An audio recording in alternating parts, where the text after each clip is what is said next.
السلام عليكم، مرحبا بكم في فيديو جديد من فيديوهات دروس لا phytopathologie. Donc, وصلنا خامسا les facteurs qui conditionnent l'apparition de la maladie, triangle de la maladie. بمعنى العوامل التي تؤدي أو لا تؤثر على ظهور المرض عند النبات أو ما يسمى بمثلث المرض. Donc, la compréhension du développement des maladies nécessite la connaissance parfaite de tous les facteurs déterminant leur apparition et leur progression. C'est-à-dire باش نفهمو تطور الأمراض عند النبات ضروري نعرفو جميع العوامل اللي كتحدد أو كتأدي لظهور هاد الأمراض. جينيرالمون هاد العوامل كيتمثلو في واحد لو تريونغل اللي كيتسمى تريونغل دو لا مالادي اللي كيتكون من الباثوجين بلونت اوت و لونفيرونمون بالإضافة إلى واحد الفاكتور آخر اللي هو لو طون. دونك بوغ لا مالادي يعني باش يظهروا عندنا واحد لا مالادي عند البلونت خاص لا بلونت تكون سونسيبل، يعني لا بلونت اوت دوا تيتر سونسيبل، خاص تكون حساسة. الباثوجين اللي هو المسبب دوا تيتر فيغيلونس، خاصو يكون ممرض وخبيث.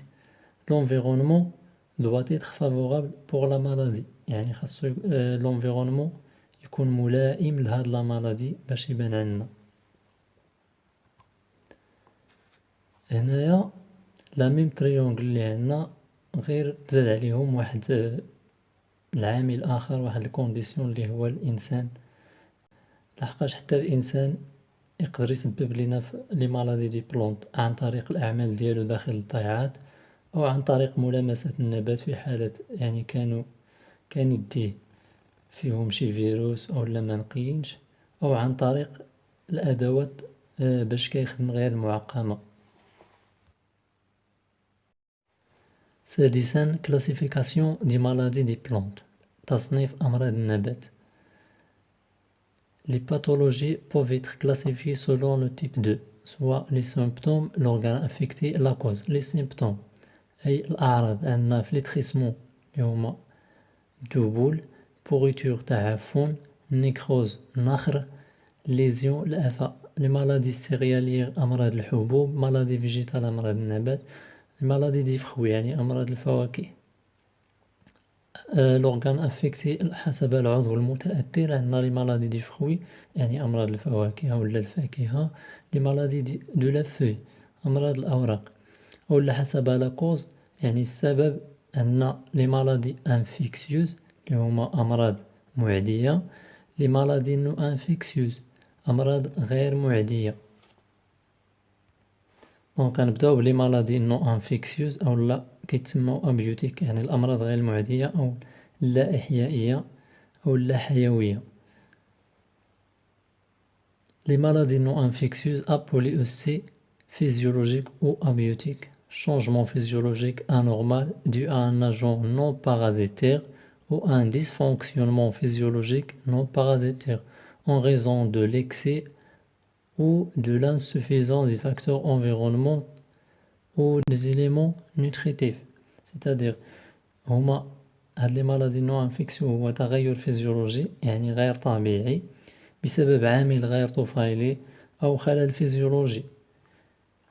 هاد الخلل كيسببوا سواء زيادة أو نقصان في المغذيات أو نقص العوامل البيئية. مثلا par exemple الفليوفيزيولوجيك ليبولمون دو سولي كارونس اون نوتريمون. الفليوفيزيولوجيك هو الطاعون الفيزيولوجي، ليبولمون دو سولي ضربات الشمس أو كثرة الضوء، لكارونس اون نوتريمون يعني نقص المغذيات. ثانيا عندنا لي مالادي انفيكسيوز او بيوتيك يعني الأمراض المعدية أو الحيوية. Ce sont des changements physiologiques anormaux, dysfonctionnements physiologiques ou des altérations structurelles dues à un agent pathogène ou parasitaire ou plusieurs infectieux transmissibles. أي هما يعني تغيرات فيزيولوجية غير طبيعية، اختلال وظيفي فيزيولوجي إلى آخره، أو تغيرات هيكلية بسبب عامل ممرض معدي أو طفيلي أو أكثر. مثلا باغ اكزومبل عندنا لو فو بكتيريان دو بوميي يعني آفة حريق التفاح، مرض بكتيري كيصيب الورديات. عندنا البايود دو بالميي اللي هو بايود النخيل كيصيب النخيل، هما لي شامبينيون. عندنا لاغويل اللي هو الصدى، أمراض فطريات يعني حتى هما أمراض كيديروهم لي شامبينيون. وعندنا فيزاريوس دو بلي اللي هو دبول القمح كيصيب واحد الشامبينيون سميتو فيزاريوس ولا فيزاريو. وأخيرا عندنا غال دو كولي دو برونيير يعني مرض تاج البرقوق.